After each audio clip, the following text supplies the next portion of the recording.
हम लोग बात करते हैं शेड्यूल जी की। शेड्यूल जी में क्या होता है, list of substances that are required to be used only under registered medical supervision and which are to be labelled accordingly. मतलब इसमें तो होता क्या है कि कुछ ऐसे ड्रग्स होते हैं, कुछ आपके ऐसे सब्सटेंसेस होते हैं जो आपको रजिस्टर्ड मेडिकल प्रैक्टिशनर जो होता है आरएमपी आपका जो होता है वही आपको क्या करेगा, डायरेक्शन देगा। जैसे कि जो आपकी ड्रग है, ड्रग के पीछे जो एक डायरेक्शन टू यूज़ लिखा होता है, उस पर लिखा होता है कि आपको कैसे यूज़ करना है, कब आपको दवाई लेनी है, कब नहीं लेनी है, तो प्रॉपर उसमें लिखा होता है ना।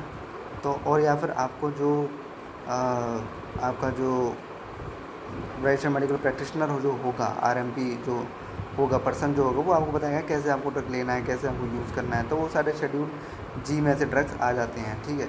शेड्यूल एच में क्या होता है, list of drugs that are restricted and can only be sold by retail on the prescription of registered medical practitioner. मतलब होता है क्या है कि जो आरएमपी होता है वो आपको प्रिस्क्रिप्शन करके देता है कि हाँ आपको ये दवाई लेनी है, आपको ये ड्रग्स लेना है। तो आपको प्रिस्क्रिप्शन पर ही ऐसे ड्रग्स आपको क्या हो सकते हैं, रिटेल शॉप पर आपको मिल सकते हैं। तो वो सारे ड्रग्स जो कि आपको प्रिस्क्रिप्शन पर ही आपको दिए जाएंगे वो सारे शेड्यूल एच में आ जाते हैं। शेड्यूल एच एक्स में क्या होते हैं वो ड्रग्स, उसमें क्या होता है कि वो curbing the misuse of antibiotics and other drugs.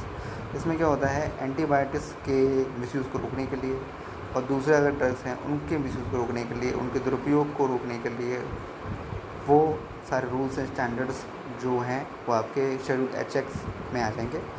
Schedule जे में क्या होगा, लिस्ट ऑफ डिजीज़ और condition that a drug can not claim prevent of cure. मतलब वो सारे डिजीज़ की लिस्ट, वो सारे कंडीशंस की लिस्ट जो कोई भी ड्रग जो है वो क्लेम नहीं कर सकता कि वो प्रिवेंट कर सकता है, उसे ठीक कर सकता है या फिर उसको स्टॉप कर सकता है या उसे क्योर कर सकता है।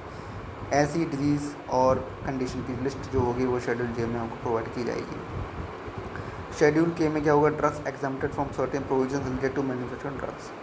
मतलब वो ड्रग्स जो कि एग्जाम्प्टेड हैं फ्रॉम सर्टेन प्रोविजन में, वो मतलब कुछ स्टैंडर्ड्स जो होंगे, तो जो स्टैंडर्ड्स, कुछ रूल्स होंगे, कुछ स्टैंडर्ड्स होंगे जो आपके ड्रग्स के मैन्युफैक्चर से रिलेटेड होंगे, तो वो प्रोविज़न से आपको आपके ड्रग को छूट मिलेगी, यानी एग्जाम्प्टेड होगी, मतलब उसमें कहीं ना कहीं राहत होगी उस ड्रग को। तो शेड्यूल के में आपके आएंगे मैन्युफैक्चर ड्रग से रिलेटेड जो भी प्रोविजंस होंगे। तो कुछ ऐसे ड्रग्स होंगे जो मैन्युफैक्चर ड्रग से रिलेटेड जो प्रोविजंस हैं वहाँ पर आपको छूट मिल जाए, आपको थोड़ी सी राहत मिल जाए।